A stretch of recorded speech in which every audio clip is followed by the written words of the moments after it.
সম্মানিত দর্শক, আসসালামু আলাইকুম। এই যে দেখুন, ইরির যে ধানের চারা হয়, সেই ধানের চারা কিভাবে দেয় মোটামুটি অনেকেই দেখতে চান। তো দেখুন, এখানে একজন কৃষক, উনি আজকে 29 এবং 58 ধানের এই যে চারাগুলো ভিজায় রাখছিল। এখানে সুন্দর কিন্তু ধানের এই গজানোর পার্সেন্ট একদম 96% কিন্তু ধানের বীজের মাথা নিচে কিন্তু এখানে যে দেখুন। আর আবহাওয়াটা এবছর ভালো আছে, মোটামুটি সেরকম ঘন কুয়াশা নেই, যার কারণে আগাম চারাগুলো ফেললে কিন্তু চারাগুলো অনেক সুন্দর হচ্ছে মাঠে। দেখুন, এখানে একজন খুব দ্রুত, আর ও পাশে দেখতেছি রসুন গাড়ায় ব্যস্ত এখনও একজন কৃষক, কেউ ঢাকছে কেউ লাগাচ্ছে।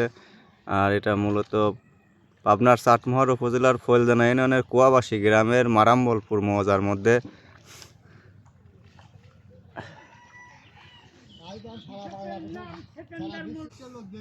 আর চারাটা ফেলছেন যে হাত দিয়ে সেকেন্দার আলী মোল্লা।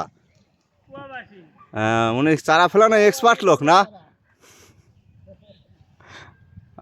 আচ্ছা। আর ওই রসুন লাগায় কে? পাশে রসুন লাগায় কে? দেখুন, উনি পাশ পড়ে গেছে। উনি একদম ধৈর্য নিয়ে কিন্তু এখনো বসি লাগাচ্ছে।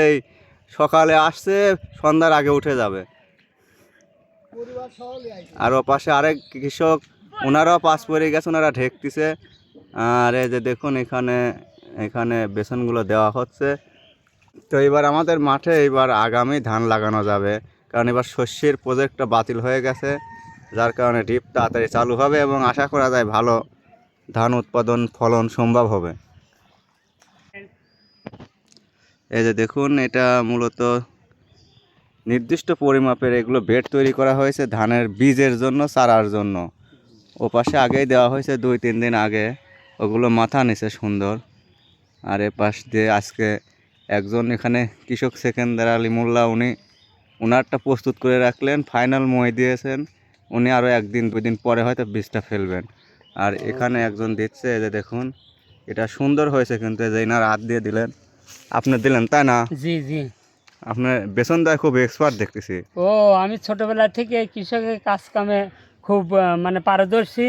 ওই জন্য আপনার হাত দিয়ে ফেলায় নিল? এই জন্য আমি অন্য কাউকে দিয়ে বীজ ফেলাই না, নিজেই ফেলান? হ্যাঁ, আতালে আমি নিজেই ফেলি। আবার ওই যে আতাল আপনারটা মই দিলেন, ওটা সমান করলে ওটাও কিন্তু সুন্দর হয়েছে। ওটা সুন্দর হয়েছে। এটা 29 ফেলাইলেন না? হ্যাঁ জি, 29। আর এটা আবার 58 দেখছি। এবার আবার 58, এটা 58 বীজ। এটা 28-এর সাথে সাথেই পাকে মাঠে। এটা আগাম ধান, ফলনশীল ভালো। 29-এর এটাও আগে, ফেলান দেখি। 29-এর আগে কয়েকদিন আগে হয়।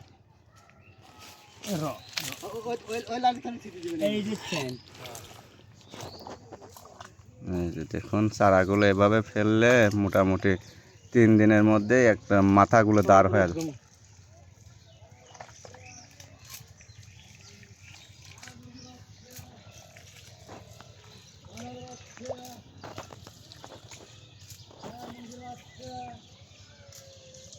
সমান আতাল তো?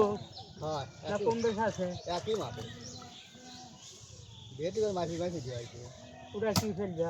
এটা 29 পরে যখন ওটা অতিরিক্ত রাখছে, পরে আইনে টাইনে দেবে না। তিনি লাই গাইল আনেছেন? বিদেশি তোমার চারাগুলি খুব ভালো আসছে। হ্যাঁ, চারা 90 ভাগ এই মাপের চারা ফেলানি জুতোয় ভালো, হ্যাঁ, প্যাঁচ লাগে নাই তো।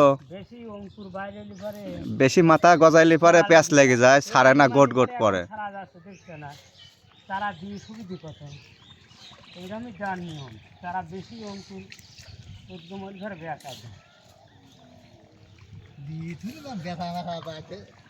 এই আবার কি কয় তুমি?